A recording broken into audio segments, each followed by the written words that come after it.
बच्चों, अब तक हमने देखा कि किस प्रकार किसी वस्तु की कीमत उसके मांग को प्रभावित करती है। पिछले कुछ अध्यायों में हमने मांग के बारे में बहुत विस्तृत अध्ययन किया। आखिर ये मांग उत्पन्न क्यों होती है, कैसे उत्पन्न होती है ये मांग, कब किसी बाजार में किसी वस्तु को मांगा जाता है और इस मांग के उत्पन्न होने का बाजार पर क्या प्रभाव पड़ता है। इन सब बातों को जानेंगे हम इस अध्याय में।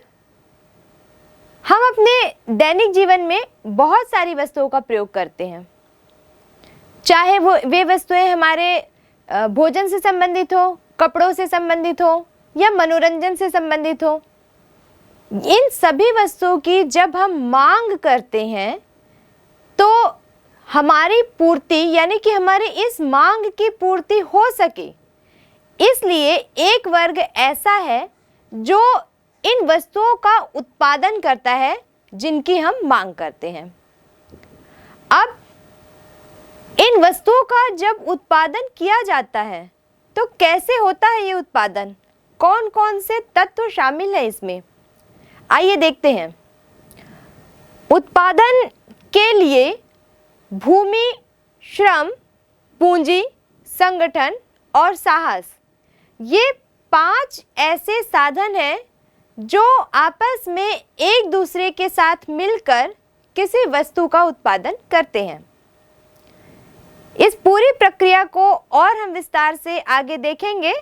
इसके पहले हम देखते हैं कि उत्पादन की अवधारणा क्या है। उत्पादन की अवधारणा की अगर हम बात करें तो इसे 3 भागों में बांटा गया है। पहला है कुल उत्पादन, जिसे हम टोटल प्रोडक्शन यानी टीपी से दर्शाते हैं। दूसरा है औसत उत्पादन यानी कि एवरेज प्रोडक्शन, जिसे हम एपी से दर्शाते हैं।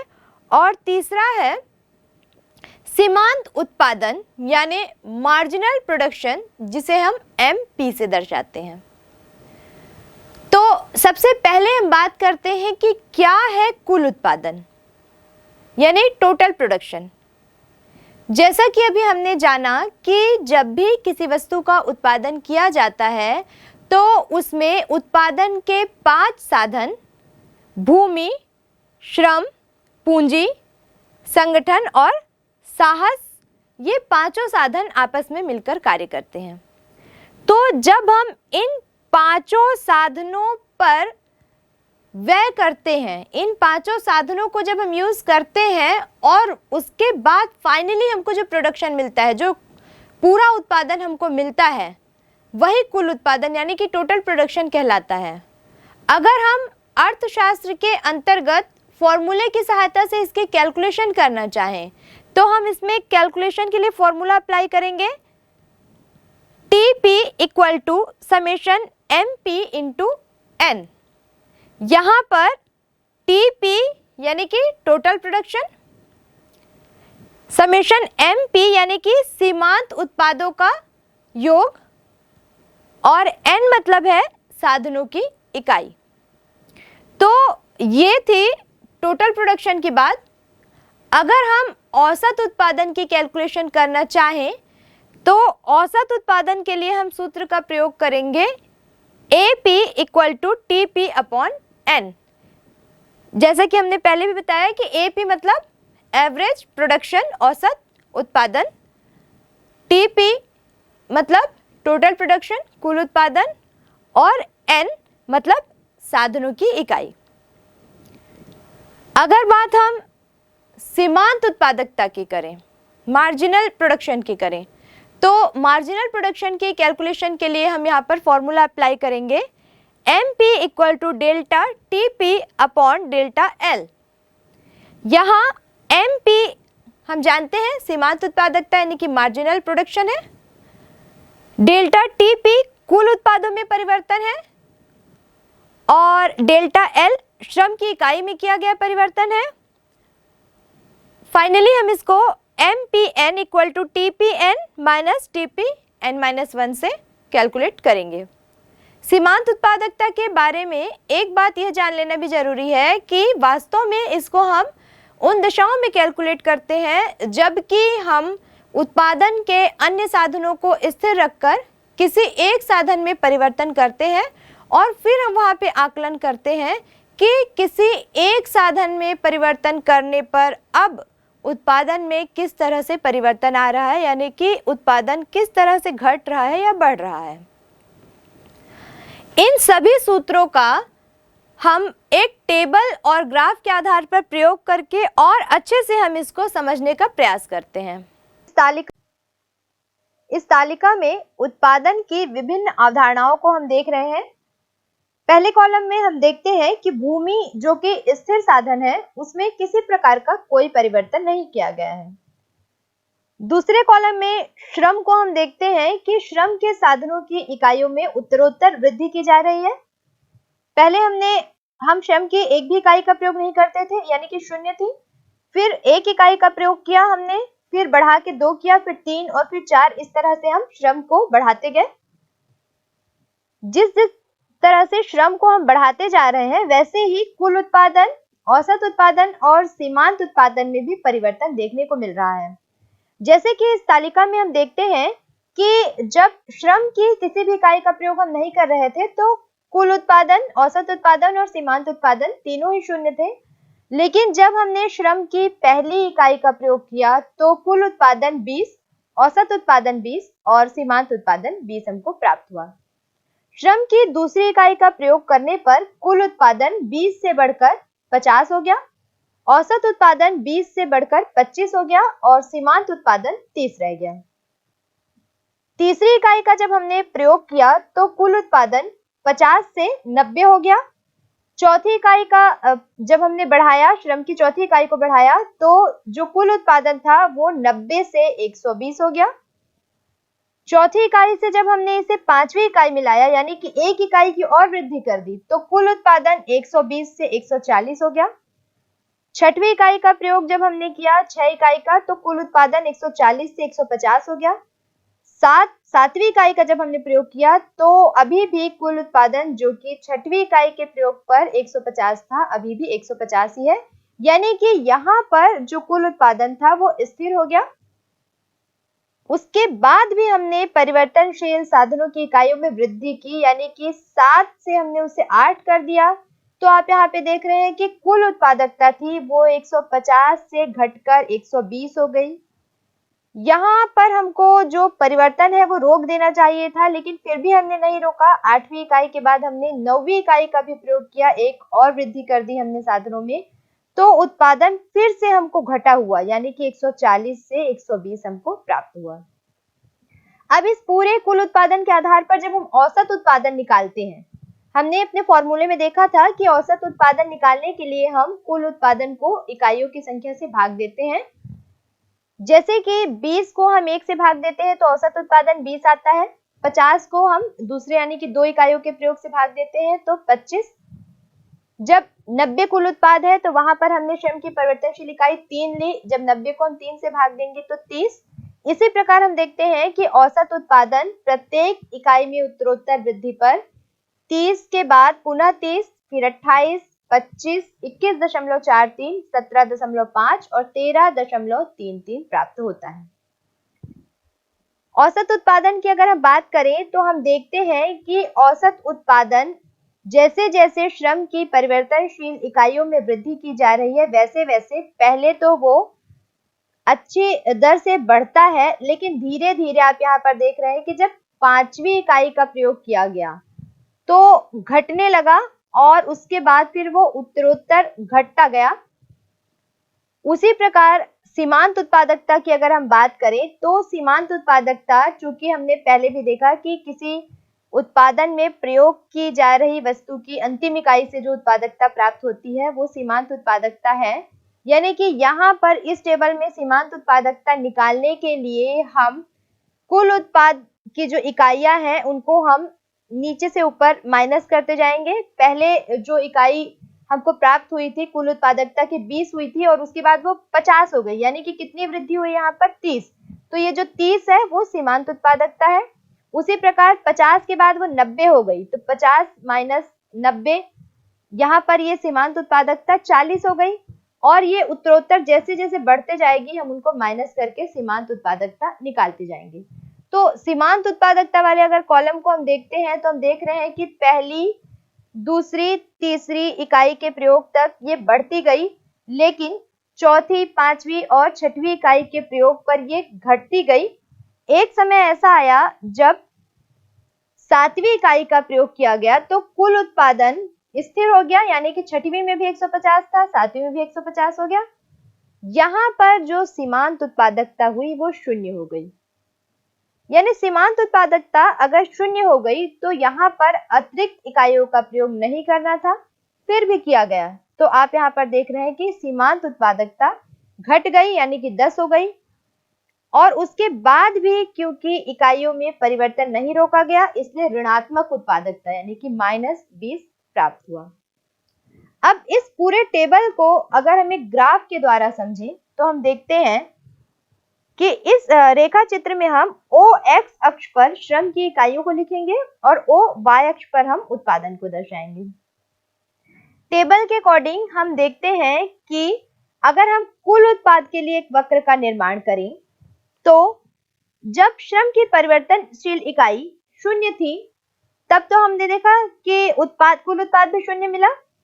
जब श्रम की परिवर्तनशील इकाई 1 हुई तो कुल उत्पाद 20, श्रम 2 हुआ तो कुल उत्पाद 50, श्रम 3 हुआ तो कुल उत्पाद 90, श्रम 4 होने पर कुल उत्पाद 20, श्रम के 5 होने पर कुल उत्पाद 140, श्रम के छठवीं इकाई के प्रयोग पर कुल उत्पाद 150 और सातवीं इकाई के प्रयोग पर भी कुल उत्पाद 150 है। आठवीं इकाई के प्रयोग पर कुल उत्पाद है 140 और नौवीं इकाई के प्रयोग पर कुल उत्पाद घटकर 120 हो गया। तो यहाँ पर आप ये टीपी वक्र देख रहे हैं कि किस प्रकार पहले तो ये बहुत तेजी से बढ़ा, फिर समान हुआ और फिर नीचे की ओर ये आने लगा।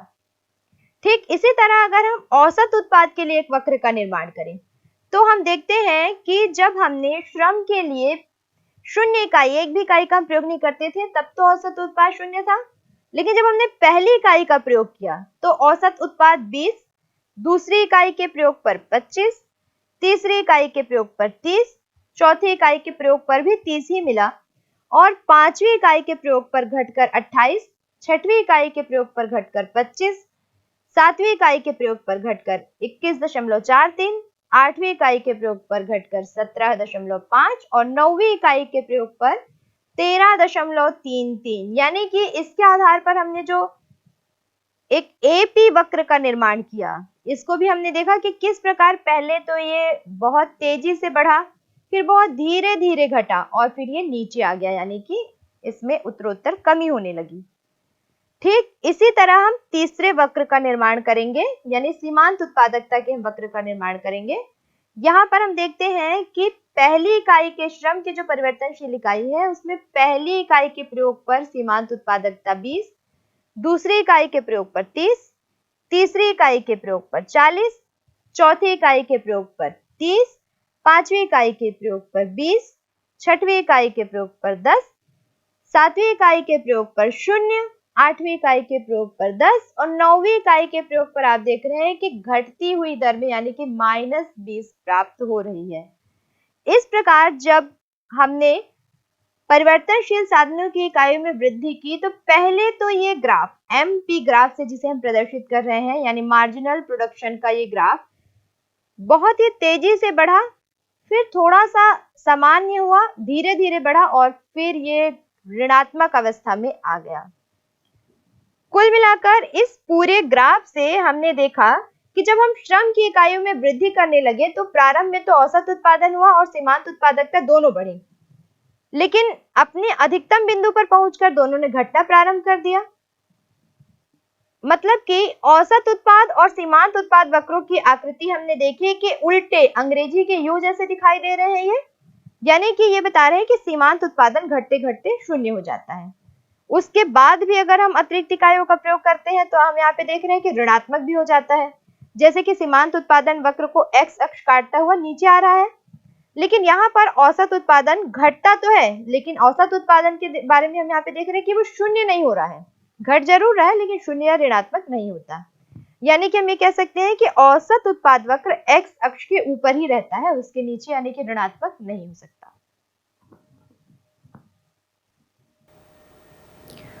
तो आपने देखा कि किस प्रकार जब उत्पादन के अन्य साधनों, जैसे कि हमने देखा कि भूमि, श्रम, पूंजी, संगठन और साहस उत्पादन के 5 साधन है। अगर हम मान लीजिए 4 साधनों को स्थिर रखकर केवल श्रम में परिवर्तन करते हैं, केवल श्रमिकों की संख्या में अगर हम परिवर्तन करते हैं, तो उत्पादन में कैसे परिवर्तन आता है, ये हमने इस टेबल और ग्राफ के माध्यम से जाना कि किस प्रकार पहले तो उत्पादन में वृद्धि हुई आपने देखा, और उसके बाद धीरे धीरे जो उत्पादन था वो पहले की अपेक्षा कम दर में बढ़ा। फिर एक ऐसा समय आया जब वो घटने लगा, और फिर एक ऐसा समय आया जब हम उत्पादन के साधनों में परिवर्तन करते गए, यानी कि एक साधन में हम परिवर्तन करते गए, लेकिन उससे प्राप्त होने वाली उत्पादकता हमको ऋणात्मक प्राप्त होने लगी। तो ये तो थी जब हम अन्य साधन को स्थिर रखकर किसी एक में परिवर्तन करते हैं। अब आइए हम देखते हैं कि कुल उत्पादकता, औसत उत्पादकता और सीमांत उत्पादकता में संबंध क्या है। हालांकि इस पूरे संबंध को भी हम इसी टेबल के माध्यम से समझने का प्रयास करेंगे। इसमें अगर पहला संबंध देखें तो हम पाते हैं कि वास्तव में क्या होता है कि परिवर्तनशील इकाइयों में वृद्धि के साथ साथ उत्पादन बढ़ता है, जैसे कि आपने ग्राफ में भी देखा, बढ़ता जाता है, लेकिन एक स्थिति आने पर वो पहले तेजी से बढ़ा, फिर धीरे से बढ़ा, फिर कम हुआ और उसके बाद वो घटने लगा। जैसे कि इस टेबल में अगर हम 7वीं इकाई की बात करें तो आप देख रहे हैं कि 7वीं इकाई पर जो उत्पादन है, कुल उत्पादन है, वो सबसे ज़्यादा 150 है और वो 150 पे स्थिर हो गया। और इस दशा पे अगर हम सीमांत उत्पादकता की बात करें तो वो 0 हो गया है। यानी कि हम कह सकते हैं कि एक निश्चित समय तक वो बढ़ता है, फिर धीरे धीरे कम होता है, फिर घटता है और फिर ऋणात्मक हो जाता है। वैसे ही अगर हम इसके दूसरे संबंध की बात करें तो हम देखते हैं कि कुल उत्पादन और औसत उत्पादन ये जो होते हैं ये कभी 0 नहीं हो सकते, जैसे कि आप यहाँ पे टेबल में देख रहे हैं। इसी तरह से सीमांत उत्पादकता जब 0 हो जाती है, जैसे कि टेबल में आप देख रहे हैं कि सीमांत उत्पादकता जब 0 हो गई है तो उसके आगे जब हम साधनों को और बढ़ा रहे हैं, यानी कि श्रमिकों की संख्या को जब हम और बढ़ा रहे हैं, तो वहाँ पर हमको जो उत्पादन है वो ऋणात्मक प्राप्त हो रहा है। तो यानी कि ये कहता है कि जब यहाँ पर ये स्थिति जब 0, सीमांत उत्पादकता जब 0 हो जाए तो हमको परिवर्तन नहीं करना चाहिए उत्पादन के किसी भी साधन में, ताकि हम ऋणात्मक उत्पादकता से बच सकें। ठीक उसी तरह उत्पादन के प्रथम अवस्था में हमने देखा कि तेजी से वृद्धि होती है और उसके बाद अगली अवस्था में धीरे धीरे कम वृद्धि होते होते घटती हुई और ऋणात्मक वृद्धि हमको प्राप्त होती है। तो ये थी अभी तक जो हमने पढ़ा कुल उत्पादकता, सीमांत उत्पादकता और औसत उत्पादकता में टेबल के अकॉर्डिंग आपस में इनमें क्या संबंध है। अब उत्पादकता के इन श्रेणियों और वर्गीकरण को देखने के बाद आइए अब देखते हैं कि उत्पादन फलन क्या है। उत्पादन फलन की अगर हम बात करें तो फलन शब्द के बारे में अगर हम जाने तो फलन जो है वो गणित के ही शब्द चलन, कलन, इस तरह के शब्दों को लेकर बनाया गया है। वास्तव में ये पूरी प्रक्रिया चरों को प्रदर्शित करती है।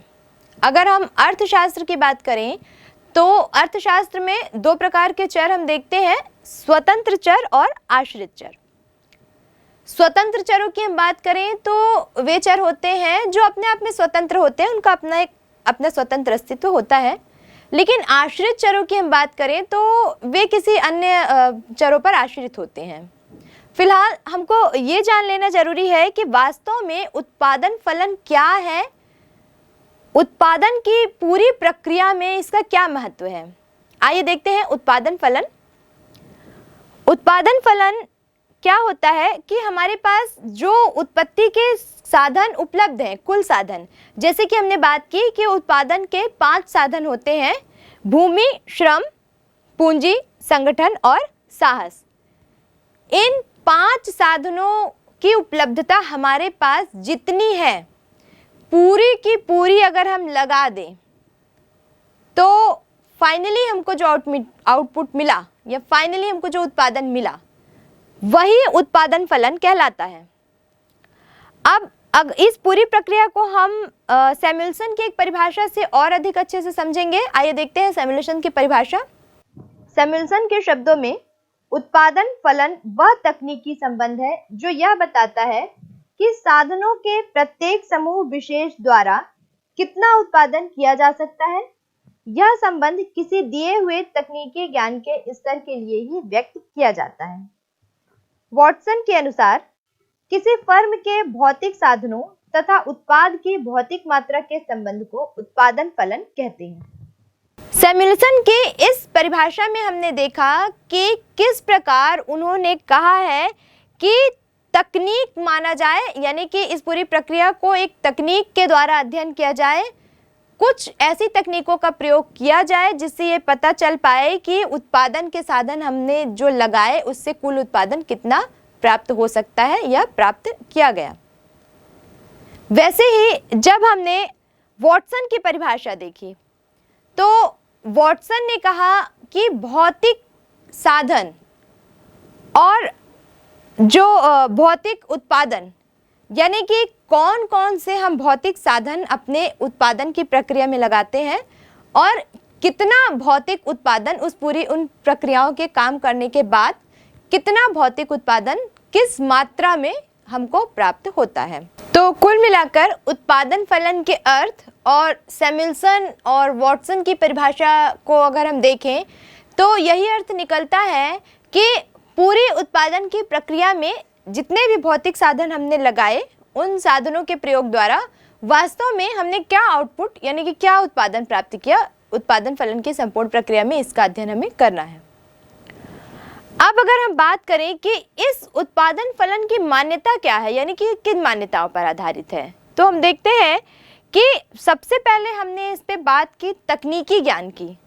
तो तकनीकी ज्ञान का जो स्तर है वो स्थिर रहता है, यानी कि एक लिमिट तक ही हम उसका प्रयोग अपने उत्पादन की पूरी प्रक्रिया में कर सकते हैं।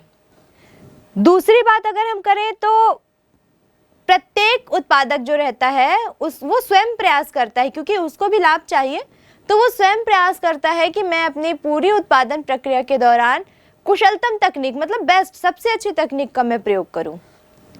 तीसरे अगर हम इसके तकनीक की बात करते हैं तो हमने देखा कि उत्पादन के जो साधन होते हैं वो किस प्रकार छोटी छोटी इकाइयों में बटे होते हैं। जैसे थोड़े से श्रमिक हो गए, थोड़ी सी भूमि हो गई, कुछ पूंजी हमने ले ली, संगठन हम 2-4 लोगों को संगठन में शामिल कर ले और एक साहसी हो गया जो इस पूरे कार्य को करने के लिए तैयार है, यानी साहस वहन करने, चाहे लाभ हो या हानि उसको वहन करने के लिए तैयार है।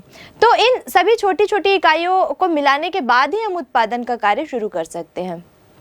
वैसे ही अगर हम इसकी अगली मान्यता की बात करें तो हम देखते हैं कि उत्पादन की जो इकाई होती है उसमें जो लागत होती है वो पहले से निश्चित होती है, यानी कि हमको पता है कि हम जिस वस्तु का प्रोडक्शन करने जा रहे हैं उसकी प्रति इकाई उत्पादन लागत कितनी आएगी। साधनों का प्रयोग हमने किया है, कौन कौन से साधनों को किस किस मात्रा में हमको भुगतान करनी है ये हमको जानकारी है।